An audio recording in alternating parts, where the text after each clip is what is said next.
أعوذ بالله من الشيطان الرجيم. بسم الله الرحمن الرحيم.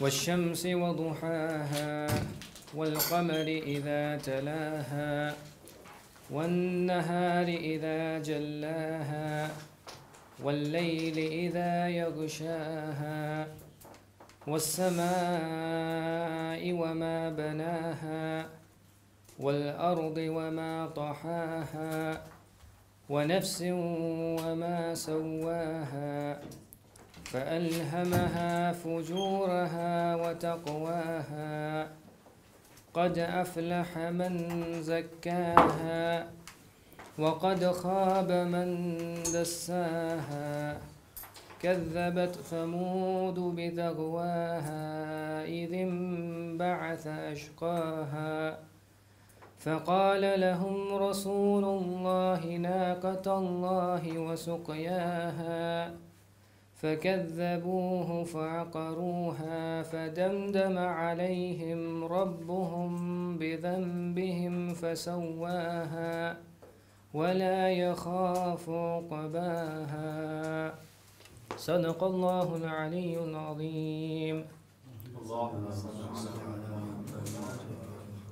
In the name of God, the most beneficent, most merciful, I swear by the sun and its brilliance, and the moon when it follows the sun, and the day when it shows it, and the night when it draws a veil over it, and the heaven and him who made it, and the earth and him who extended it, and the soul and him who made it perfect. Then he inspired it to understand what is right and wrong for it. He will indeed be successful who purifies it, and he will indeed fail who corrupts it. Thamud gave the lie to the truth in their inordinacy, when the most unfortunate of them broke forth. So Allah's apostle said to them, Allah she-camel and give her to drink. But they called him a liar and slaughtered her. Therefore their Lord crushed them for their sin and leveled them, and he fears not its consequence. Sadaqallahu al-Aliyyul Azim.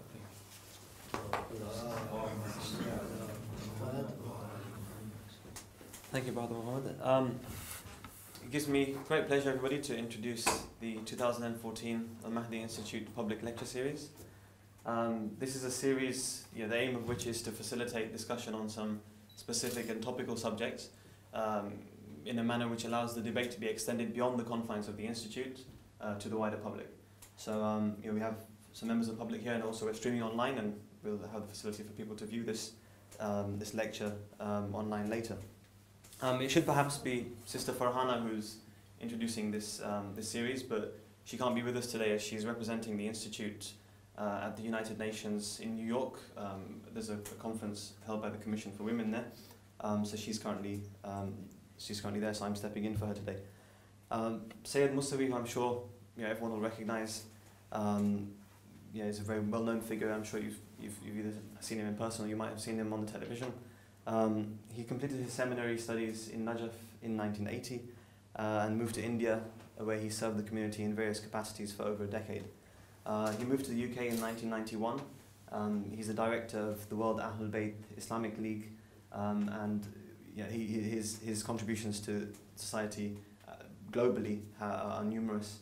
And he's one of the most prominent Shi'i scholars in the United Kingdom. So it's a great honour for us to have him here today.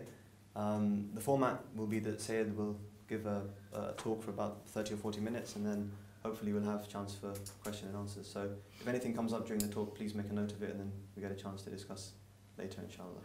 So with that, I ask you to welcome Sayyid with salawat.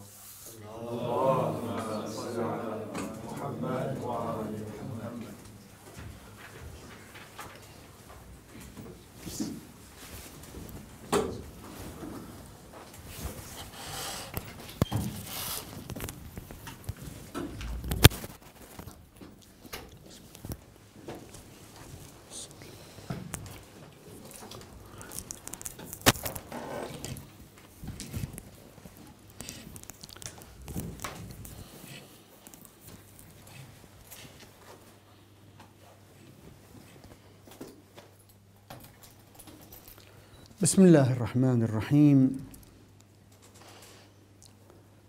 الحمد لله رب العالمين، نحمده ونستعينه ونتوكل عليه والصلاة والسلام على خير خلقه وأفضل بريته محمد وآله الطيبين الطاهرين. اللهم صل على محمد وآل محمد. اللهم كن لوليك الحجة ابن الحسن صلواتك عليه وعلى آبائه في هذه الساعة وفي كل ساعة وليا وحافظا وقائدا وناصرا ودليلا وعينا حتى تسكنه أرضك طوعا وتمتعه فيها طويلا. اللهم أخرجنا من ظلمات الوهم وأدخلنا في نور الفهم. The subject is the misconceptions about important religious concepts. In general, misconception is one of the main difficulties of human being on this earth. Most of the problems that the human being faces are initiated by misconception. Misconception regarding the meaning of life, and misconception regarding the aim of life, and the misconception regarding the way to live to achieve the happiness and success in this life, and misconception regarding the creator of life, and the misconception regarding the intention of people with whom we live. And we should not underestimate the importance of the fact that most of the misunderstandings among human beings are based on misconception.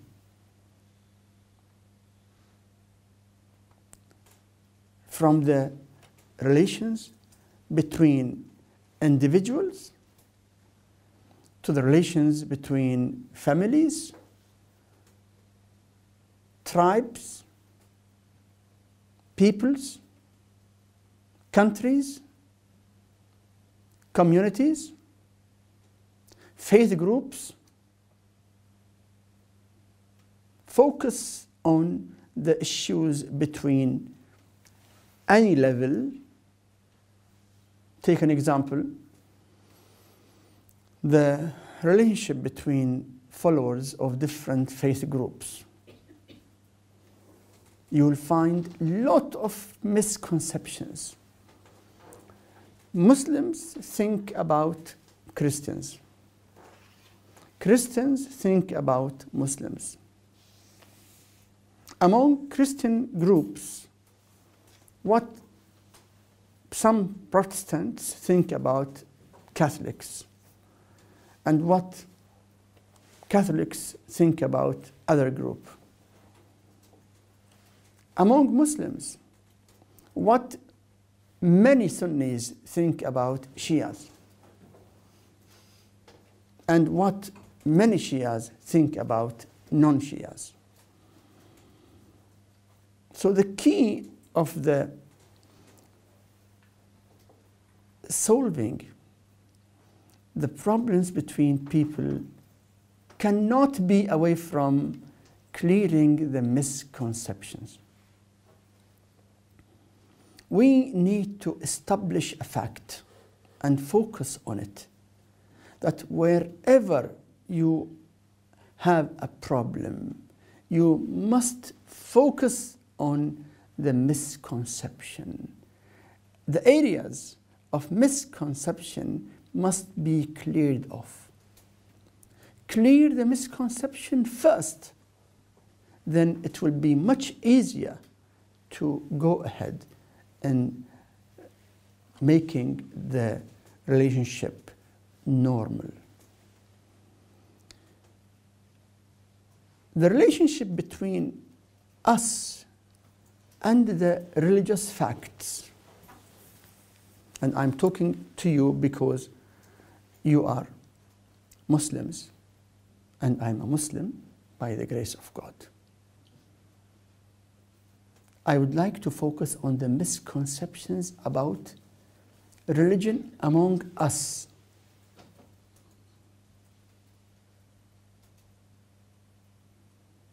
As we know that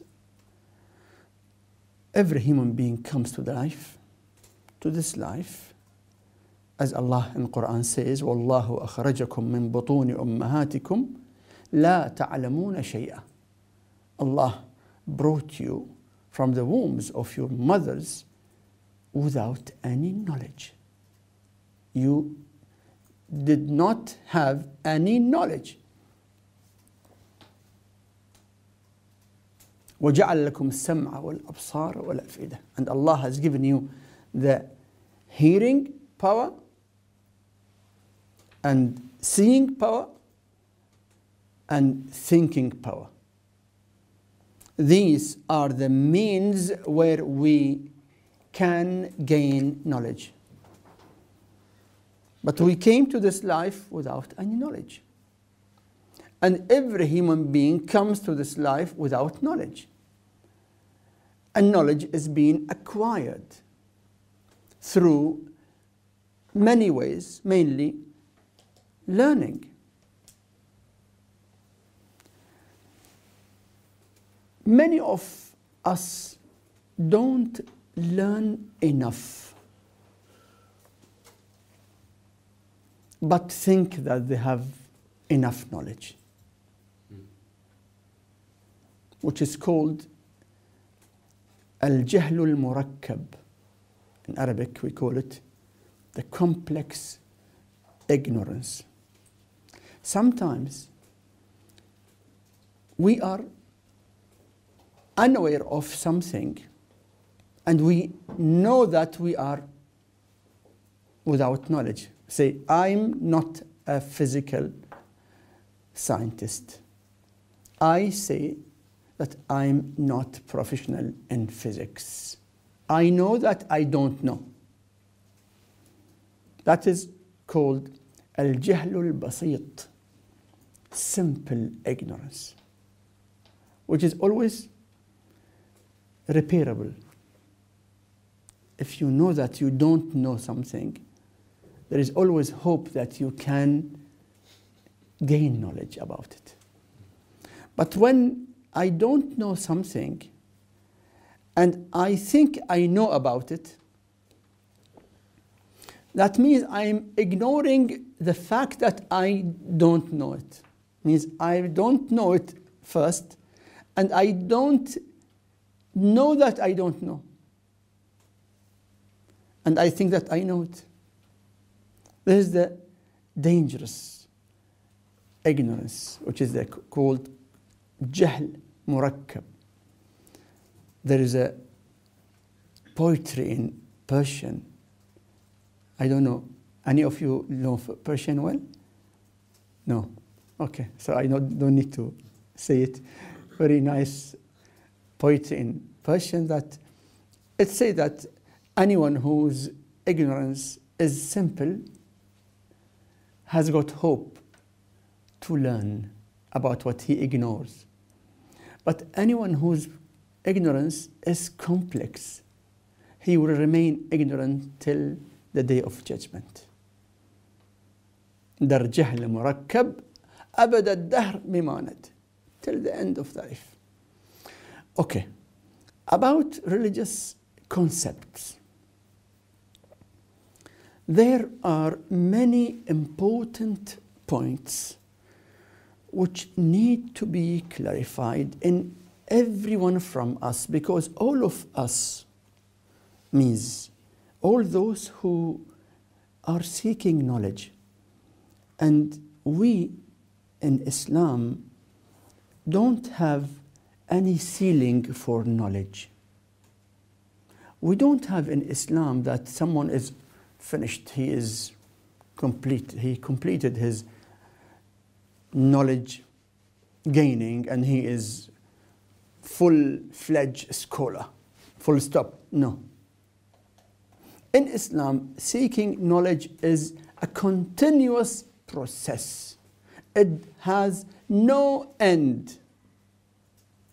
That's why you find the biggest scholars, like the Marja of Taqlid, as you know, the Marja of Taqlid is the highest scholar among the scholars. Always he said that I'm a student. Always. All of them say that we are students. And they are really students. I mean, they keep on research and research and reading and always. More they gain knowledge, more they feel the need of more knowledge. It is only those whose knowledge is limited think that they have got enough knowledge. There's a hadith saying from the Prophet that the knowledge seeker is always progressing as far as he seeks knowledge. The moment that he feels that he has got enough knowledge, he has become an ignorant. فَإِذَا ظَنَّ أَنَّهُ عَلِمْ فَقَدْ جَهِلْ. When he thinks that he has got enough knowledge, he became an ignorant person. So,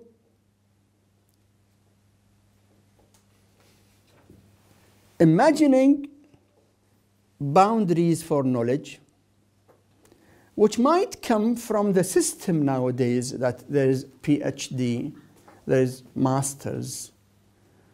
This system cannot be implemented and applied on the real knowledge. The real knowledge has no limit. The PhD cannot be the ceiling. In fact, it should be opening more gates for knowledge, making people more able to research and get more knowledge. Number two, the religious knowledge has got source. And the source of knowledge is from Him, from God.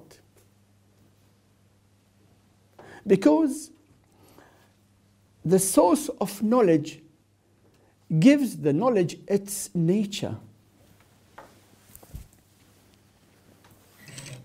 Those who study chemistry, engineering, medicine, or any other knowledge, their source of knowledge is from scholars, teachers, professors, human beings after all. And when the source is a human source, the nature of knowledge has got its own specification. It is unsure. It is always open to changes. It always accommodates different opinions. So there is a nature of the human knowledge when it comes from a human source. And that is what is going on in all the universities and research centers, because the knowledge is from human source. But the misconception here comes when we mix between the human knowledge and religious knowledge, and try to implement the nature of the human knowledge on the religious knowledge, which is completely from different nature.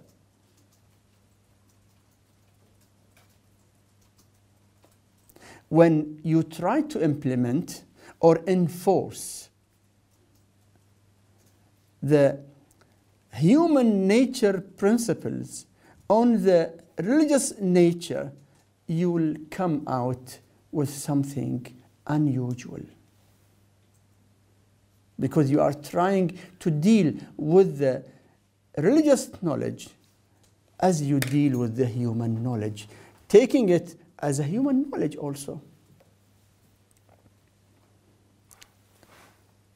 No doubt, religious knowledge does not mean religious thinking. That also must be kept very clear. The religious knowledge is something from God through His messengers. But the religious thinking is how the human beings think about the religion. Nothing wrong in different ways of thinking about religion. But it is not religion. It is religious thinking. Religion is not religious thinking because God did not send us His opinions. No. God sent to us the facts. And the facts that God sent to the human beings are absolute facts, unchangeable facts. So we must draw the line, or see the line, it is already drawn, see the line between religious facts and religious thinking. And Islam encourages religious thinking.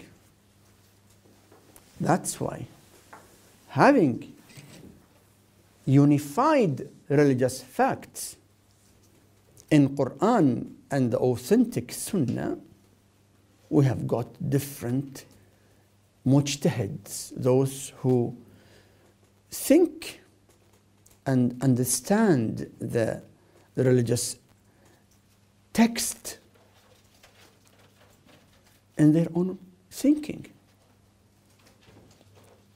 And it is so important to have religious thinking, ijtihad, that it becomes obligatory. You know, in Islam we have got wajib aini and wajib kifai. Wajib aini means the obligatory which is specific on everyone. For example, it is obligatory on us to perform Salat al-Maghrib. All. Everyone should perform Salat of Maghrib when it is Maghrib. That is wajib aini. But there is a wajib kifai. Kifai means we are here, someone enters and says salam. It becomes obligatory on all of us to respond to the salam, to say alaykum as-salam. Means we should reply back the greeting. But if one of us replies, then it is okay.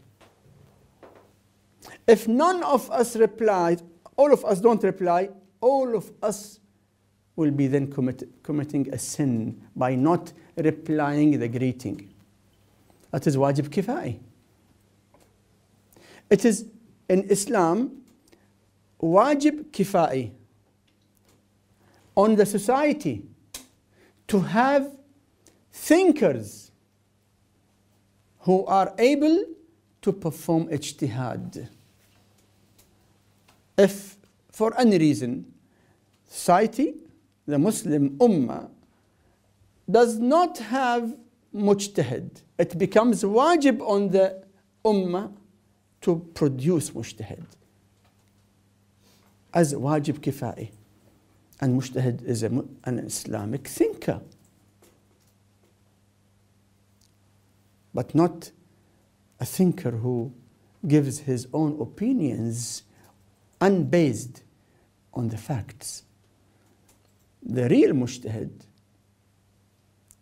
is the person who studies and understands the religious facts and who tries to deduct the rules in day-to-day life for every matter, whether it is good or bad, allowed or forbidden, recommended or not recommended, halal or haram. These rules are being deducted by the Islamic scholars, the mujtahid, according to the evidences. Look at the problem which takes place when people mix and misunderstand the nature of religious knowledge and religious thinking. And you find people who come with some opinions that, in my opinion, this is so and so. Are we allowed to give opinions in front of religious facts? No, we are not. Because we have got a very clear statement, لا اجتهاد مع النص. There is no ijtihad, no deduction when the religious fact is clear. If some group say that month of Ramadan sometimes comes during summer, and it is a little bit difficult for few people to fast long days, why not to fast in the winter? It is not in our hands to fast in winter. This is a religious fact. Some can come and say, oh, what is the difference? I mean, fasting, we'll fast 30 days anytime. Why in the summer? We can take it any other month. No, you are trying to mix. You are trying to compromise with facts which cannot be compromised with. Religious facts are religious facts. Above our thinking, we must deal with the religious facts by submission. And we deal with the areas where we have possibility of understanding in our thinking. That's why you find among the marja', many marjas of taqleed, slight differences in the verdicts. Some of them say that this act is not allowed. Another says it is precaution, not a definite. Say now, when you go for Hajj, some of the marja say that you are not allowed to travel in a covered vehicle, even during the day, like Ayatollah Khoi. Even during the night, like Ayatollah Khoi. While Ayatollah Sistani says that during the day, it is not allowed to travel in a closed vehicle, but during the night, you are allowed. Why? Because they have understood the word idha in Arabic. Idha in Arabic means to be open to the sun. Adha, from duha. To be open to the sun. Ayatollah Khoi says you have always to be, during the state of ihram, your head should be open to the sky. Ayatollah Sistani says, no, it is linked with the sun. When there is no sun, there is no matter of necessity to cover your head. This is an example of thinking, which is completely legitimate. It is religious thinking. Practicing the religious thinking is very good for those who are able to practice it also, not for anyone. No one is allowed to give opinion in religion if he is not absolute mujtahid. And you know, to be an absolute mujtahid needs good 40, 50 years of research. Because nowadays, some people, after studying few years here and there, they think, oh, I became able to give opinion. Yes, there is also a sort of ignorance. There is also a kind of ignorance. As the hadith says, فَإِذَا ظَنَّ أَنَّهُ عَلِمْ فَقَدْ جَهِلْ. Those who give opinions on religious matters without being qualified properly, and the qualification is not thought by us, that I think I'm qualified. No, it is not like that. The authentic scholars who are really absolute mujtahid should approve, yes, this person is mujtahid. That's why if you see the life of the big scholars, you will find them approving the ability of ijtihad for very few. Very few. The whole life of Ayatollah Khoi. You know, Ayatollah Khoi was one of the greatest scholars in the history of new generations of scholars. And his students, he had hundreds of mujtahids. But you know how many persons got written approval from him? Very few. Same also Ayatollah Sistani. It is not easy. Anyone comes and, oh, yes, I am mujtahid. No. You might think that you are, but unless and until a valid authentication, a valid authority comes from well-established mujtahid, we cannot leave it just open for anyone. Among the misconceptions, the misconception of big number of Muslims that the 4 Islamic sects are really Islamic.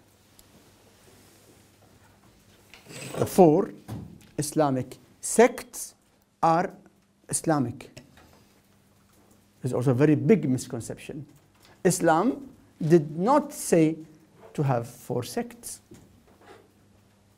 The 4 sects were being created by a ruler in Egypt by the name of Zahir Baybars. Zahir Baybars was a slave, Turkish slave, who was very close to one of the rulers, and then after some time he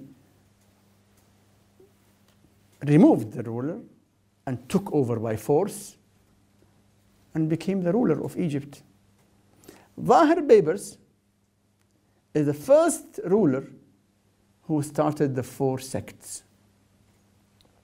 And he said, all the different sects are banned and no one is allowed to follow but only these 4 sects: Hanafi, Shafi'i, Hanbali, and Maliki. From then, it became official sects. It is like or similar what happened in the Christian church. When the Christians had many versions of Bible, till the time that one of their kings said only 4. And the other ones were being undermined, kept aside. Neither that act was according to the real teachings of Jesus Christ, peace be upon him, nor the act of Zahir Babers in making only 4 Islamic schools of thought official was according to Islam. Most of Muslims are following the 4 sects, just like following their fathers and forefathers, out of respect. Okay, another important misconception among Muslims, those who claim that after the Prophet, the Caliph was being elected through democratic procedure in Saqifa. This is also a very big misconception. And they think that, oh, this is the democracy. We, followers of Saqifa, are following democracy, while you, Shia Muslims, you want the Imam to be just appointed without any election? Number one, did you find any prophet came as a prophet through election? No. Because the prophetic status is known only by him, Allah. And he selects his best servants to be prophets. The infallible Imam, the successor of the Prophet, should have infallibility. He should not mislead the masses. He should not be committing sins. And Allah only knows who are entitled to be the divine leaders. And that's why Allah has selected Ibrahim and his progeny. Neither Ibrahim came through election, nor his progeny came through election. As we read in Quran, إِنَّ اللَّهَ اصْطَفَى آدَمَ وَنُوحًا. Allah has selected Adam and Nuh. وآل إن الله اصطفى آدم ونوحا وآل إبراهيم وآل عمران على العالمين. Allah has selected Adam, Noah, and the progeny of Ibrahim, all the progeny. That is his knowledge and his wisdom. Same also, Allah has selected the Prophet Muhammad and his holy progeny. So it is a matter of submitting to the will of God. But let me say, where is the democracy on the other side? Did democracy really take place in the Saqifa? Completely no democracy, because Saqifa was a meeting when Imam Ali was busy in the funeral of the Prophet, and those who were planning to take over the rule went to Saqifa. 4 names suggested one person, and that person became the Caliph out of the suggestion of just 4 persons. Where is the democracy here? Where are the other candidates? And where are the Muslims who should have their say, their voting right? No democracy at all in the first caliph. In the second caliph, it was clear direction from the first to appoint the second. Where's the democracy in it? Third, Uthman.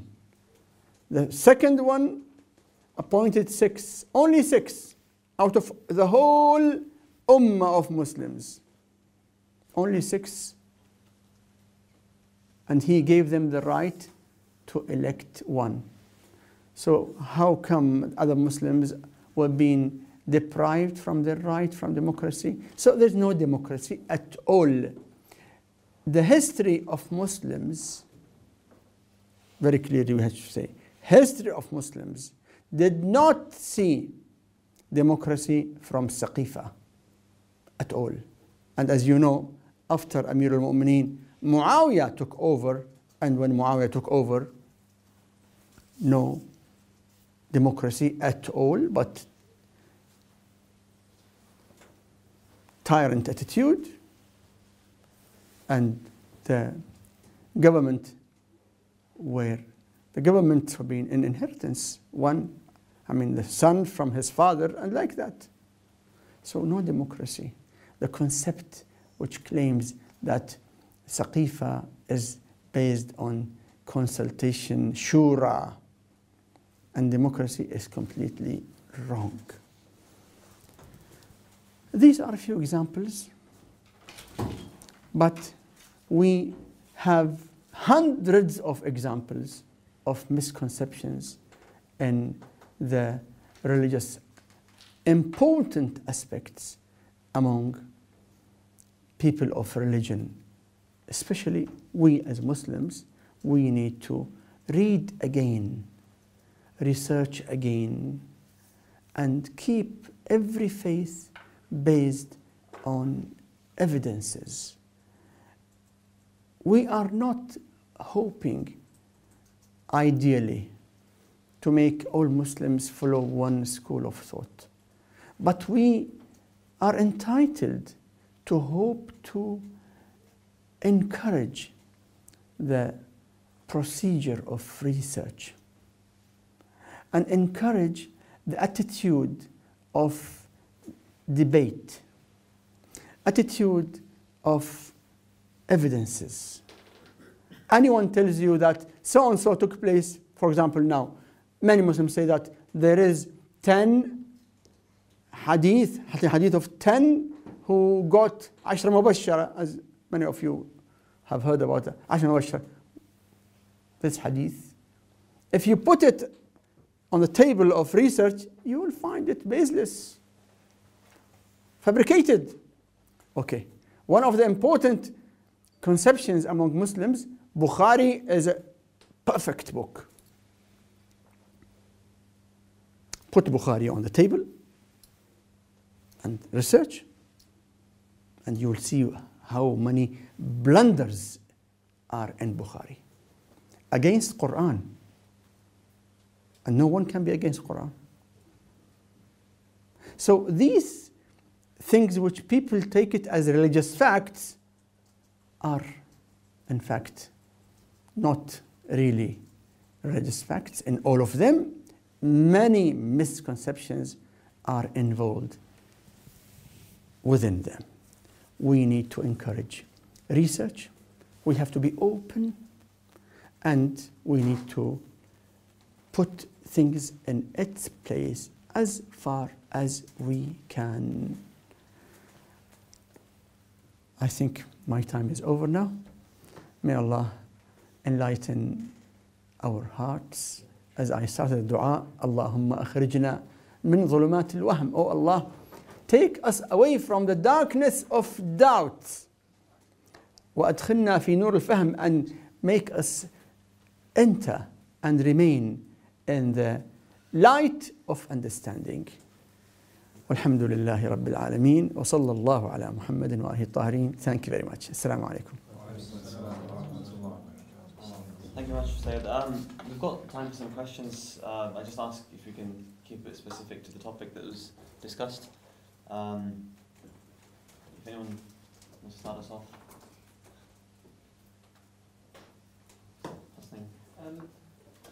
Wa alaikum salam wa rahmatullahi wa barakatuh. I was interested in your distinction between religious knowledge, religious fact, and religious thinking. Yeah. Generally, even like when we do usul and things like that, everything seems to be based on interpretation and how we interpret something, how we perceive something. So how do you make that distinction so clearly? Even the Quran, you would say it's down to interpretation, you know, and it has different interpretations. So isn't there an element of religious thinking in all religious facts? Okay. It is very important to be sure that what you are studying is religious facts or religious thinking. And we must be very clear about the line between these two. The simplest way to distinguish between the religious facts and the religious thinking is the text.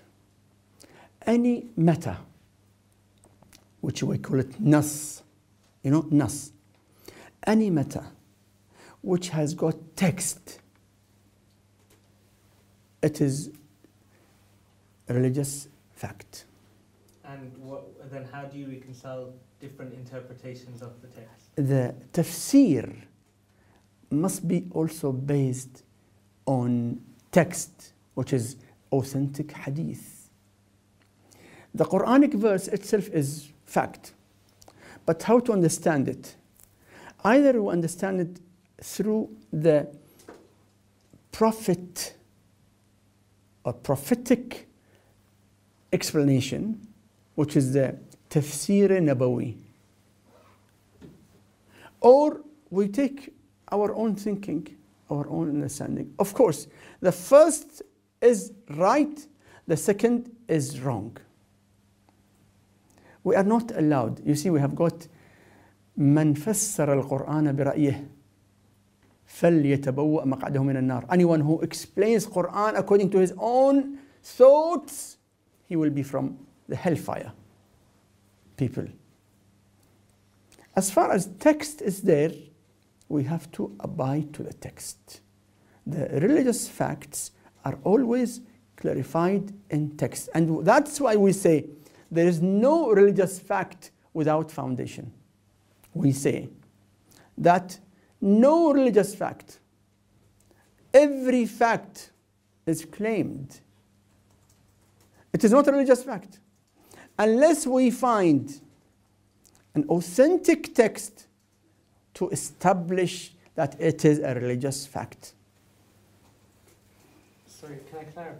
Please. Do you wanna... Yes, please. Oh, you go.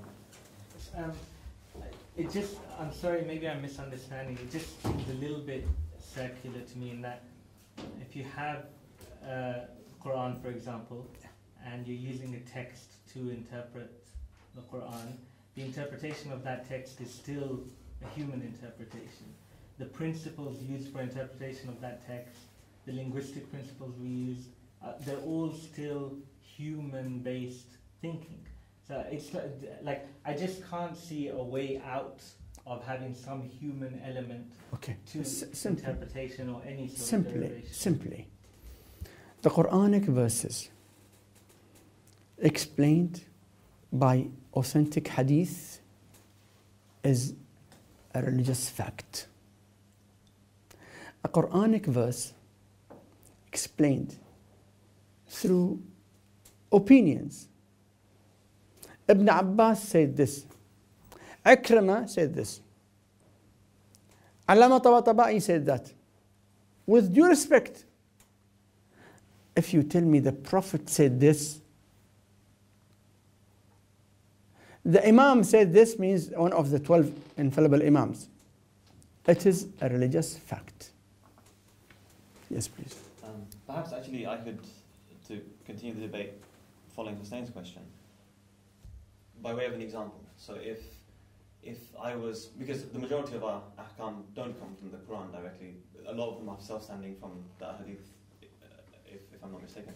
So if a companion was to ask the Holy Prophet, Ya Rasulullah, that house is on fire, what should I do? And the Prophet says, I command you, take that bucket, go to the river, fill it with water, and put the fire out. Now, to one person, the fact is that if there's a fire, you must get a wooden bucket, take it to a flowing river, fill the bucket to the top, and put the fire out. To another person, the fact there is, if there's a fire, put it out in the most efficient way possible. Exactly, So yes. what you take as the fact is still open to interpretation, because that's where a lot of the issues seem to be arising from. That the people who give other opinions still consider what they're saying as fact. They said, I saw Rasulullah, he said to him, in the most efficient way possible, put the fire out. And somebody else said, no, he said, take a wooden bucket, and he said, go to the river. So I think a lot of the people who think that who are perceived as having opinions are interpreting the same facts as facts, but giving them different meanings. That's why studying the Islamic knowledge needs decades. Everyone should spend 20, 30, 40, 50 years to be able to distinguish between the matter which is linked with a specific circumstance and the matter which should be taken as a gist and implemented in the appropriate way in different situations. As we say, that قضية في واقعة means if something happened under certain circumstance, it does not mean that all details of that circumstance should be repeated. Take the gist of it, and that is the duty of the marja of taqlid, the mujtahid, in fact, in general. The mujtahid, he understands when he deals with tens of thousands of narrations, he will be able to understand whether it is from which type of meaning, which dalala, as we call it, means the meaning of the hadith, in what attitude we should take it. Yes, please. Could I ask a question, please? Please. If we were to try and understand which matters for which Ijtihad would be applicable and which matters for which there is religious text available, I think from my limited understanding, I would understand that it is only the marja of taqlid who can assess that in regards to which matters would be subject to ijtihad and which for which other matters there are religious texts available. Right. But these days we find many a scholar or even regular people who have obviously their interpretations, their understanding of certain verses of the Quran or Hadith. And to quote an example that I've come across very commonly is people who claim that eating from the hands of a mushrik is allowed. And this is based on their interpretation, but how do you distinguish to them that there is no ijtihad that can be applied to this matter and that there is religious text available? Okay. The question is very important, that where is the limit of ijtihad? The question cannot be answered by layman or even by scholar who is not full-fledged mujtahid. We call it mujtahid mutlaq, an absolute mujtahid in all the fields, different fields of religious studies. Otherwise, you will find many people saying that, oh, this matter doesn't have any link with the marja. This is my aqidah, my faith.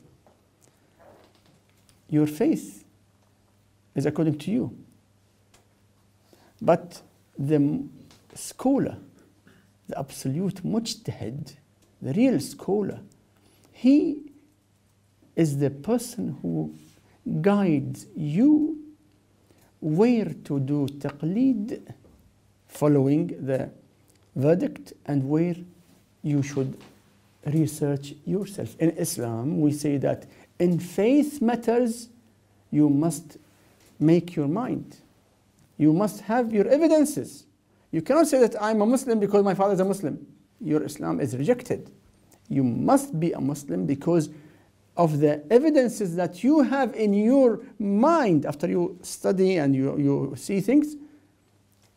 Unless you have your own evidences to prove that the faith is proper, your faith is not complete. While day-to-day matters, how to perform ablution, how to perform prayers, that is a matter of evidences, and you are not a professional in evidences, and you have to rely on the research of a mujtahid in the day-to-day matters. Any question from our sisters? Anyone? Brothers? Okay. Let me add here something. The issue among people, some people who call themselves akhbari. Akhbari, claiming that we don't need to do taqleed, we don't need to follow the marja, because we read the narrations and we take from the narration. Okay, let me say that this claim is very, very simple claim. Very simple claim. I mean, it does not come from any person of thinking. Because we have got hundreds of thousands of narrations. And among narrations on same topic, there are differences. How to know which narration is more authentic than the other? And how to know the real meaning of that authentic narration? If you don't have specialized scholars who go through all the narrations and study them and assess every narration, then be able to know which one is more authentic and what is the meaning of this word in this narration. Because there is, as you know, in Arabic, same word can give many meanings. Now, in Arabic we say ayn. Ayn means sometimes the letter ayn, which starts with Ali, Abbas, ayn, a letter. Ayn, also the eye in Arabic is eye. Ayn.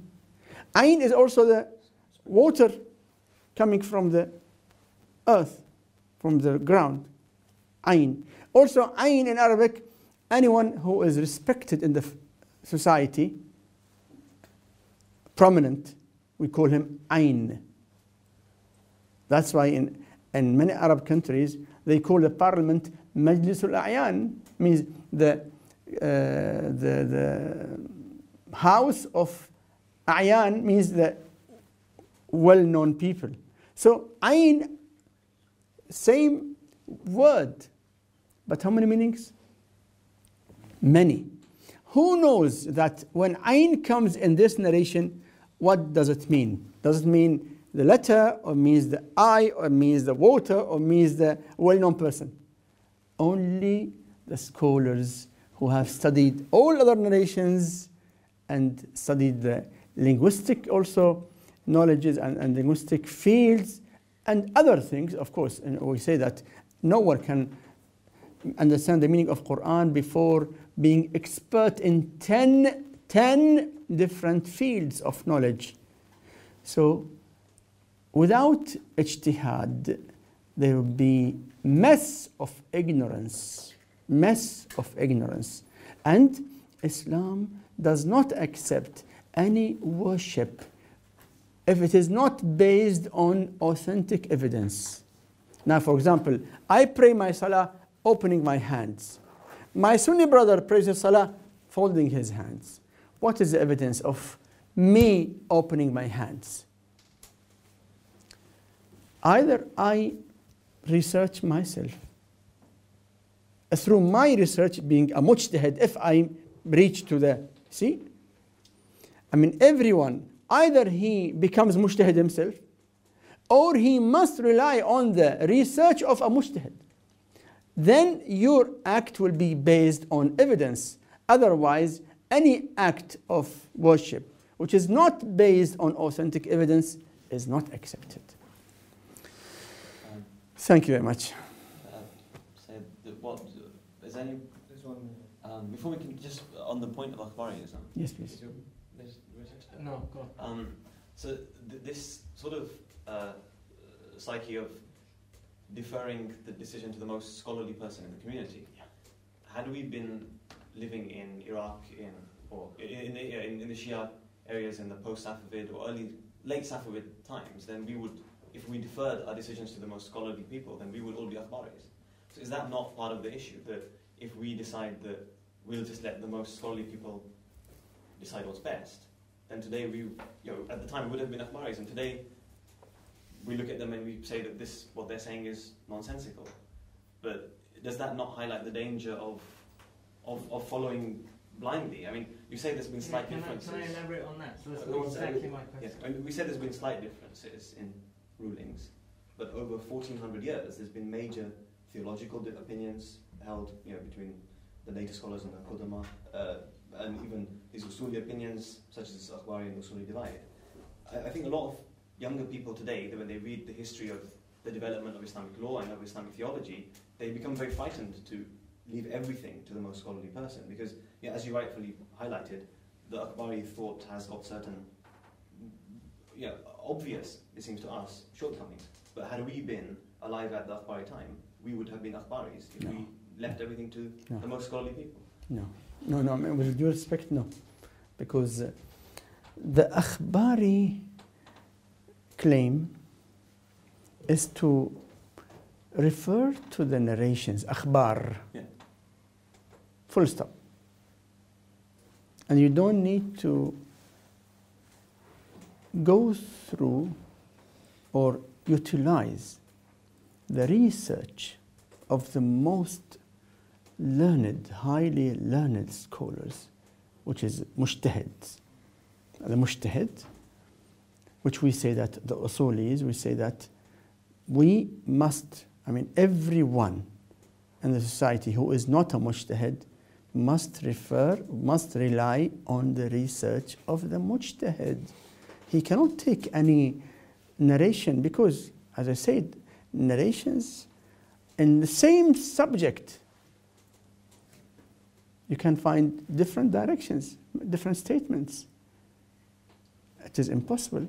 What to do? What is, as far as you are mukallaf, you have to take a stand when different narrations are saying different things. Then you need to assess this narration one by one and try to research the meanings of the wording one by one. And this is a professional job. It is not a matter of anyone who can just open a book and read the akhbar and understand what is to be done. So, akhbarism nowadays is based on misconception. Because every akhbari today, he is following someone else. He claims that he is against following others. But ask him, you pray namaz. Give me from the akhbar that you are doing in your namaz, is all in the akhbar. I'll give you in the akhbar also something different from what you are practicing. He is following others. The claim of being akhbari is more or less a slogan. That's why you find now the biggest akhbari scholars in the last century, for example, biggest akhbari scholars, all of them told their masses, stop. You have to do taqlid. Ayatollah Sheikh Muhammad Tahir Khaqani, he was the marja of akhbaris. He told his people, do taqlid. No akhbarism.